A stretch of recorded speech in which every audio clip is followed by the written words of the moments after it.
भाइयों बहनों, गांव किसान कार्यक्रम में आप सभी का स्वागत है। मैं हूं अदिति शर्मा।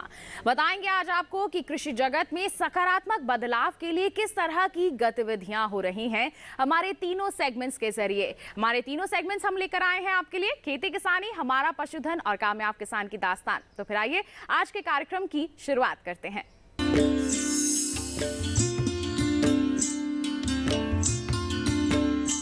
आइए कार्यक्रम की शुरुआत करते हैं हमारे पहले सेगमेंट खेती किसानी के साथ, जिसमें हम आपको बताएंगे कि हमारे किसान पारंपरिक फसलों की खेती तो करते ही हैं, साथ ही अगर मौसमी फूलों की खेती को भी अपना लें तो अच्छा खासा मुनाफा कमा सकते हैं।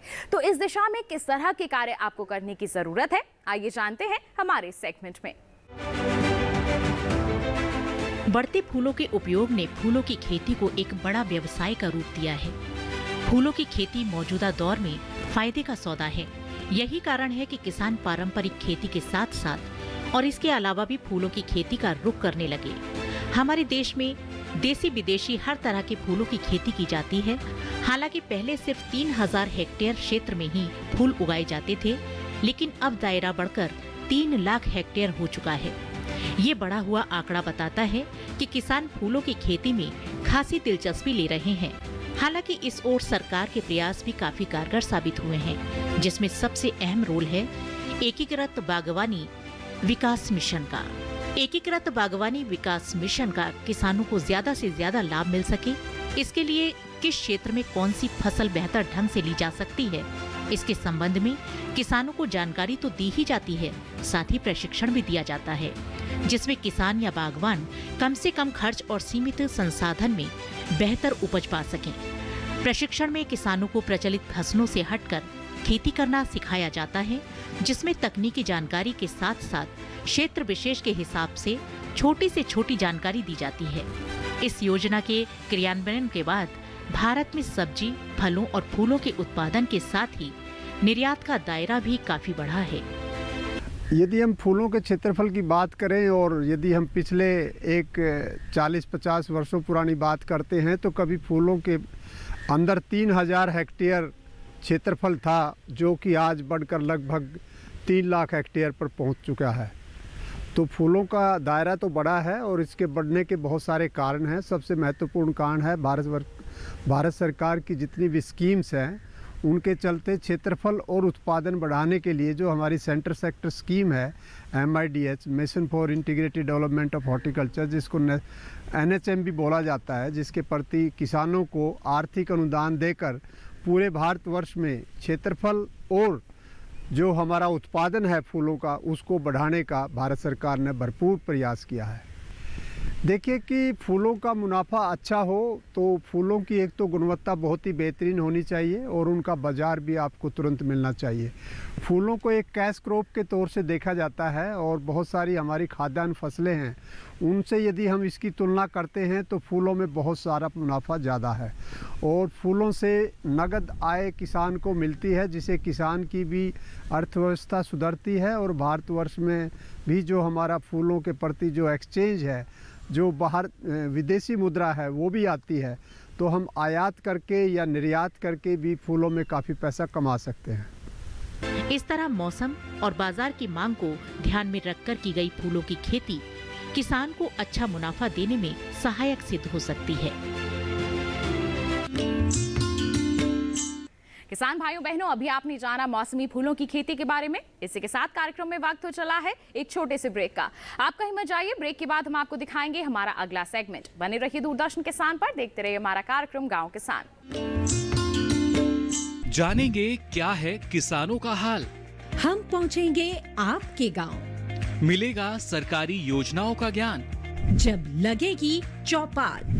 देखिए चौपाल चर्चा सोमवार से शुक्रवार सुबह 9 बजे सिर्फ दूरदर्शन किसान पर।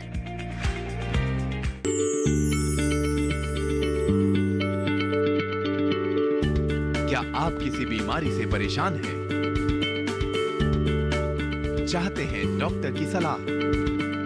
तो हम हैं आपके साथ, बताएंगे आपको जीने की राह। समस्याएं आपकी, समाधान देश के मशहूर विशेषज्ञों के। घर बैठे बात करें देश के जाने माने डॉक्टरों से। हमारे लाइव प्रोग्राम स्वस्थ किसान में हर शनिवार शाम 6 बजे से 7 बजे तक। खुशहाल होंगे खेत, पशु रहेंगे स्वस्थ। सरकारी स्कीम का होगा लाभ, जब एक्सपर्ट्स का मिलेगा साथ। आपके सवाल विशेषज्ञों के जवाब सिर्फ एक फोन कॉल की दूरी पर।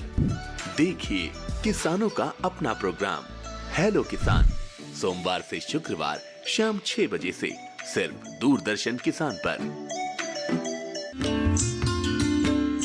ब्रेक के बाद दूरदर्शन किसान के कार्यक्रम गांव किसान में आप सभी का फिर से स्वागत है। अब कार्यक्रम में वक्त हो चला है हमारा पशुधन सेगमेंट का, जिसमें हम आपको बताएंगे भेड़ पालन के बारे में। हमारे देश में भेड़ पालन का इतना प्रचलन नहीं है, लेकिन इसमें कम लागत लगती है और अच्छा मुनाफा कमा सकते हैं। लेकिन जरूरत है सही समय पर सही तरीके से प्रबंधन करने की और समय समय पर हमारे विशेषज्ञों की सलाह लेने की। किस तरह से आप भेड़ पालन को अपना सकते हैं, आइए जानते हैं। भेड़ पालन कम श्रम में अधिक मुनाफे का व्यवसाय है। इसमें कुछ विशेष खर्च की जरूरत नहीं होती। इनको पालने के लिए महंगे आवास की जरूरत नहीं होती। इनका आहार प्रबंधन भी सस्ता होता है। पहाड़ी इलाकों में इन्हें सिर्फ चराई पर ही पाला जा सकता है और सिर्फ चराई से इनसे मांस, दूध और ऊन पैदा किया जा सकता है। 20वीं पशुगणना के अनुसार हमारे देश में भेड़ों की संख्या 74.26 मिलियन है, जबकि 2012 की पशुगणना की रिपोर्ट के हिसाब से 2007 से 2012 के दौरान भेड़ों की संख्या में 9% की कमी देखी गई। लेकिन विशेषज्ञों की सलाह लेकर अधिक मुनाफा कमाया जा सकता है। बस जरूरत है भेड़ों को और उनके बच्चों को सही समय पर सही सुरक्षा देने की। जैसे भेड़ों में एंटेरोटैक्सीमिया का टीकाकरण करवाएं, पीपीआर का टीकाकरण भी समय रहते करवाएं। ठंड से बचाने के लिए 25 ग्राम से 50 ग्राम गुड़ रोज खिलाएं। पशुपालन में इजाफा करने के लिए सबसे जरूरी है मेमनों या बच्चों की खास देखभाल करना।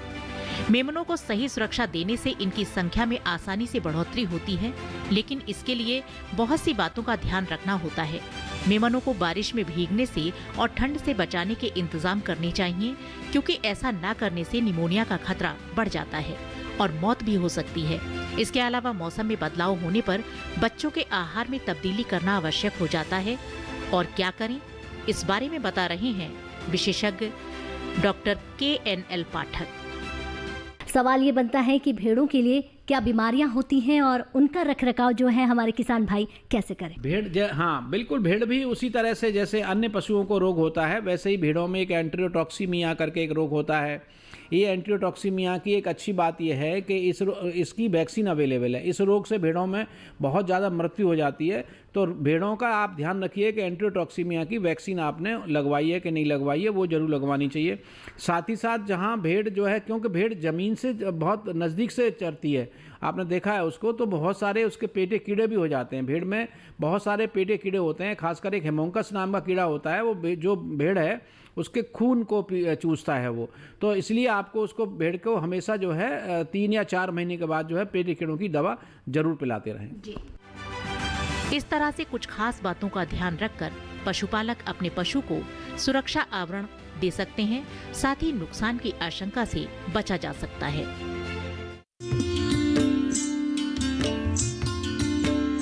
अब कार्यक्रम में वक्त है पशुपालक कैलेंडर पर नजर डालने का। तो किस तरह के कार्य कर सकते हैं आप अपने पशुओं को स्वस्थ बनाए रखने के लिए, जानते हैं।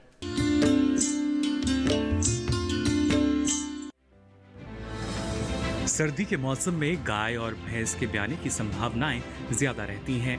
अतः माता और बच्चों के लिए संतुलित आहार व मौसम संबंधित पर्याप्त आवास की व्यवस्था समय से कर ली जानी चाहिए। FMD का टीकाकरण अगर नहीं करवाया है तो इसे अवश्य करवा लें और बीमारी फैलने पर पोटेशियम परमैंगनेट सॉल्यूशन 1% से घाव को धोते रहना चाहिए। साथ ही नजदीकी पशु चिकित्सालय से सलाह जरूर लें। संभावित क्षेत्रों में एंथ्रेक्स का भी टीकाकरण करवा लेना बेहतर रहेगा। बकरियों और भेड़ों में भी एंटेरोटॉक्सीमिया का टीकाकरण करवा लेना चाहिए। बकरियों व भेड़ों में अगर PPR का टीकाकरण नहीं करवाया है तो इसे भी अवश्य करवा लें। 25 ग्राम से 50 ग्राम गुड़ रोज दें। HS या BQ की बीमारी से बचने के लिए टीका नहीं दिए गए पशुओं को टीकाकरण करवा लें। साथ ही पीड़ित पशु को पशु चिकित्सक की देखरेख में इलाज कराएं। रूटीन चक्रीय डिवॉर्मिंग पर ध्यान देना चाहिए। पशुओं को एसिडोसिस अफारा से बचाने के लिए संतुलित हरा चारा व दाना देना चाहिए। बच्चा देने वाली माता को संतुलित आहार व हल्का व्यायाम करवाते रहना चाहिए। इस माह तक भेड़ पालक अपनी भेड़ों से ऊन का संग्रह अवश्य कर लें। मुर्गियों के लिए सर्दी का माह सबसे अच्छा माना जाता है, अतः पर्याप्त आवश्यक टीकाकरण, आवास व आहार पर ध्यान देना चाहिए। पशुशाला को बाह्य परिजीवियों से बचाने के लिए स्प्रे या पेंटिंग एवं पशुओं के लिए डिपिंग या स्प्रे का प्रयोग करना चाहिए।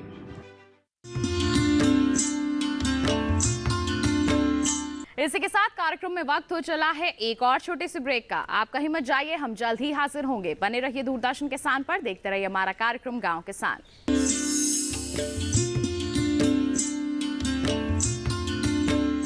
जानेंगे क्या है किसानों का हाल, हम पहुंचेंगे आपके गांव, मिलेगा सरकारी योजनाओं का ज्ञान, जब लगेगी चौपाल। देखिए चौपाल चर्चा सोमवार से शुक्रवार सुबह 9 बजे सिर्फ दूरदर्शन किसान पर।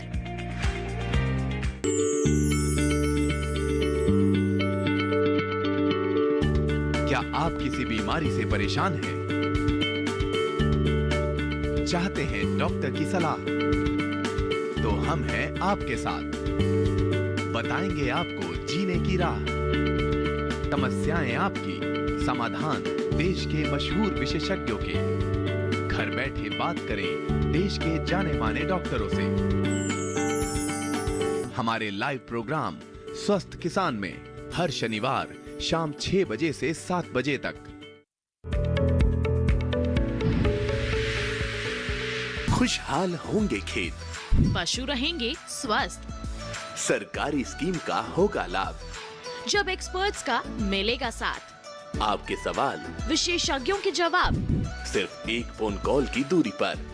देखिए किसानों का अपना प्रोग्राम हेलो किसान, सोमवार से शुक्रवार शाम 6 बजे से सिर्फ दूरदर्शन किसान पर।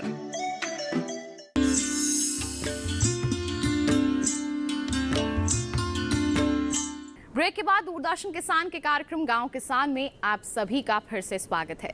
अब कार्यक्रम में वक्त है कामयाब किसान की दास्तान का। आज हम आपकी मुलाकात करवाएंगे हमारे एक प्रगतिशील किसान से, जिनका नाम है जसवीर सिंह मलिक। इन्होंने अपनी कड़ी मेहनत से ये मुकाम हासिल किया है और आज समय ऐसा आ गया है कि उनके नाम से उनके गांव की पहचान है। आइए मुलाकात करते हैं इनसे, जानते हैं इनकी कामयाबी के सफर के बारे में। हरियाणा पानीपत का उगड़ी खेड़ा गांव वैसे तो हर गांव अपने नाम से ही जाना जाता है, लेकिन जब गांव की पहचान किसी किसान के नाम से हो तो बात ही कुछ खास होगी। जसवीर सिंह मलिक एक ऐसा ही नाम है। इस बुलंद घर की हर ईंट जसवीर और उनके परिवार के मेहनत की दास्तां की साक्षी है। मुट्ठी भर जमीन से शुरू हुआ उनका ये सफर आज 45 बीघा जमीन पर पहुंच चुका है। बचपन स्कूल में कम और खेतों में ज्यादा बीता। पिता पुलिस विभाग में सेवाएं देते थे। पिता का सपना था कि उनका बेटा भी उनकी तरह पुलिस में जाए, लेकिन हर किसी का अपना खुद का सपना, खुद का लक्ष्य होता है। जसवीर का सपना था खेती। उनके इसी इरादे ने किताबों से उनका मन हटा दिया और खेती की तरफ रुख मोड़ दिया। खेती के लिए जसवीर के लगाव ने सफलता की नींव डाल दी। जसवीर का खेतों में सुबह से शाम तक पूरा दिन बीतता था। पहले जसवीर पारंपरिक खेती किया करते थे, लेकिन 1995 के बाद उन्होंने बागवानी शुरू की, जो सफल रही। लेकिन जसवीर जल्दी ही इस बात को समझ गए, उत्पादन के साथ साथ मार्केटिंग की जानकारी भी बेहद जरूरी है। इसके बाद जसवीर बाजार की मांग के हिसाब से उत्पादन लेने लगे। जसवीर की ज्यादातर सब्जियां मदर डेयरी को सप्लाई होने लगी। एक समय ऐसा आया कि 15 वाहन तक सब्जियां सप्लाई होने लगी, जैसे ब्रोकली, हरी प्याज, गाजर, रंगीन गोभी जैसी सब्जियों की बढ़ती मांग ने उनकी राह आसान कर दी। यही वजह है कि गांव के अन्य किसान इनसे सलाह लेने आते हैं। खेती के साथ शुरू से लगाव था, शुरू से ही अपना खेती करते थे। बड़े बुजुर्ग खेती करते थे। पहले मेरे पिताजी पुलिस में थे, लेकिन हम आधे पर जमीन देते थे तो उनके साथ काम करते थे हम। उनके साथ देखते देखते हम भी इसमें खेत में ध्यान हो गया अपना। वो तो यही कहते थे भाई पढ़ ले तू, पढ़ ले अपना 10वीं कर ले, पुलिस में भर्ती हो जाइए। लेकिन 10वीं हुई नहीं, मेरे 8वीं नहीं हुई, मैं फैल होता रहा। इस करके फिर मैंने अपनी खेती संभाली। रोज पीटन की बजाय पूरा खेत में बढ़िया था, पूरा मेहनत करी, यहाँ सक्सेसफुल हो गया। यहाँ मैं 5-4 किले से लगकर आज 45 किले सब्जी है मेरे पास।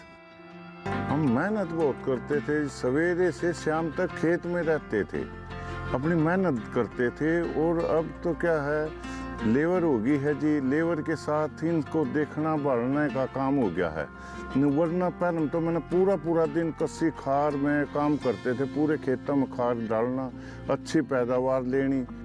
जैसे कस्सी भी चलाई, पानी भी चलाया, हर एक काम कराया, ट्रैक्टर भी आप चलाया करता मैं। 94-95 के बाद हम बागवानी से जुड़ गए। बागवानी वाले ने बुलाया, भाई हम सब्जी पर ज़्यादा ध्यान दो, हम बीज देंगे थमने परी। मारता हूँ 3-3, 4-4 पैकेट मिर्चा के देवे थे, थोड़ा धुना गोभी का बीज देते थे। हम उनके जाने लग गए, फिर उनसे काफ़ी तरक्की होगी। उनसे हमने मिलन लग गया, भाई हम पोली हाउस लगा लो, नेट हाउस लगा लो, ड्रिप लगा लो, हम इसमें सब्सिडी देंगे। उनसे जुड़ने के बाद हमने बड़ी प्रोग्रेस करी। मेरी सब्जी ज़्यादातर सारी मदर डेयरी को जाती थी। एक गाड़ी में मैंने मदर डेयरी की में 15 गाड़ी सब्जी भेजी है, जिनमें कि ब्रोकली, अब ब्रोकली, रेड कैबेज, ये चाइनी वो हैं, इनकी वजह से काफ़ी उठाव होया है और इनकी डिमांड भी बढ़ दी जा रही। पहले तो थोड़ी डिमांड थी, अब तो बहुत ज़्यादा डिमांड हो रही इसकी, ब्रोकली की, रेड कैबेज की। इस करके काफ़ी प्रॉफिट होया काफ़ी। और ग्रीन ओनियन का मेरा कंटिन्यू काम है। ग्रीन ओनियन मदर डेयरी को जितनी भी चाहिए, कि 20 क्विंटल चाहिए, मैं कंटिन्यू मदर डेयरी को ग्रीन ओनियन देता हूँ। बाकी आइटम सारी, कहीं गांठ गोभी, cauliflower, red cabbage, green cabbage, coriander, चप्पल कद्दू और ये सारे आलू, टमाटर, हर एक आइटम तैयार करता हूँ जी मैं। ब्रोकली एक ऐसी सब्जी है जिससे जसवीर सिंह ने काफी मुनाफा कमाया। बाजार में बढ़ती मांग को देखते हुए जसवीर जल्दी तैयार होने वाली सब्जियों को खासी वरीयता देने लगे। बेहतर उत्पादन में खाद की भी अहम भूमिका है। इसके लिए वो खुद ही जैविक खाद और कीटनाशक तैयार करते हैं। जसवीर की इस कामयाबी में जितना उनकी मेहनत छिपी है, उतना ही योगदान सरकार की तरफ से भी मिलने वाली सुविधाओं और सब्सिडी का है। जसवीर ने खेती के लिए एक नेट हाउस भी लगाया है, जिसमें सरकार की तरफ से करीब 50% की सब्सिडी मिली है। बागवानी विभाग से मिली सहायता और मार्गदर्शन ने हर कदम पर जसवीर का साथ दिया। हरियाणा सरकार केंद्र सरकार की नीतियों से काम कर रही है, जिससे किसानों की आय दोगुनी होने का लक्ष्य हासिल किया जा सके। पहले तो जी ये ब्रोकली थी, मैंने एक पट्टा लगाया था कभी शुरू में, उसमें से मदर डेयरी लेती थी, कभी 20 किलो ले लिया, कभी 10 किलो ले ली। मैंने उसमें प्रॉफिट बहुत अच्छा लगा। अगले साल फिर आधा किला लगा दिया, कंटिन्यू 50-50 किलो देता रहा। फिर तीसरी साल मैंने 1 किला लगा दिया। इस बार मैंने 5 किले लगा रखे, मतलब कंटिन्यू उनको देता रहूँ हूँ। जितनी उनकी डिमांड हो वो ले ले हैं। बाकी बिरला, एक ये अपना रिलायंस, वॉलमार्ट, इनको सप्लाई करता हूँ, क्योंकि बाहर से जो अंग्रेज आते हैं ना, वो ब्रोकली मांगते हैं ज़्यादातर। इसको उगाने के लिए इसमें कोई खास इतना वो नहीं है, जैसे कॉलीफ्लावर उगाई वैसे ही ये उगानी है। इसने जुलाई अगस्त से शुरू कर दो और इसका मार्च तक चलती है ये। फिर उसके बाद ये गर्मियों में नहीं होती, गर्मियों में ये काली हो जाती है। उसके बाद ये शिमला से आती है। इसकी तो ब्रोकली की तो इतनी डिमांड बढ़ गई है, इतनी डिमांड बढ़ गई, इतनी कॉलीफ्लावर की भी नहीं रही जितनी इसकी। और इसके प्राइस बहुत अच्छे मिलते हैं। ये हमारे को 80 रुपये किलो तक बेची है हमने इसकी रेट। सारा परिवार के जैसे खेत में काम करना, फिर घर का भी, डंगरों का भी करना, फिर रात हो दिन हो किसी भी टाइम, भाई सवेरे जल्दी उठ कर अपने खेत में चले जाते थे। जो भी सब्जी और भाई बुग्गी में ले जाना, तो तब से ये मेहनत इनका स्वभाव है। 5-7 हैं हमारे गांव में जिनके पास अच्छी ठीक ठाक ज़मीन है, तो वो आके इनसे सलाह मशवरा करते रहते हैं। और अपने वहाँ भी जो प्रयोग करते हैं उसको, तो इंस्पायर्ड हैं। और भी आसपास के गांव में भी, जो हमारे आसपास 4, 5, 10 गांव हैं, वो भी इनसे आके देखते हैं खेत में कि वे किस तरह से कर रहे हैं, तो उससे उनको फ़ायदा हो रहा है। जैसे जसवीर जी हाइब्रिड वेजिटेबल की सब्जी करते हैं, उनको 8,000 रुपये प्रति एकड़ प्रोत्साहन राशि वो सरकार की तरफ से मदद मिल रही है। हरियाणा गवर्नमेंट के हॉर्टिकल्चर डिपार्टमेंट की सहायता से उन पर इन्होंने 50% सब्सिडी लेकर ये काम किया है नेट हाउस का, और इसमें काफ़ी इन्होंने खीरे की, टमाटर की फसल बहुत अच्छी ली है। केंद्र सरकार की नीति है किसान की आय दोगुनी करना। उसी पैटर्न पर अपनी हरियाणा सरकार किसान की आय दोगुनी करने की नीति पर चल रही।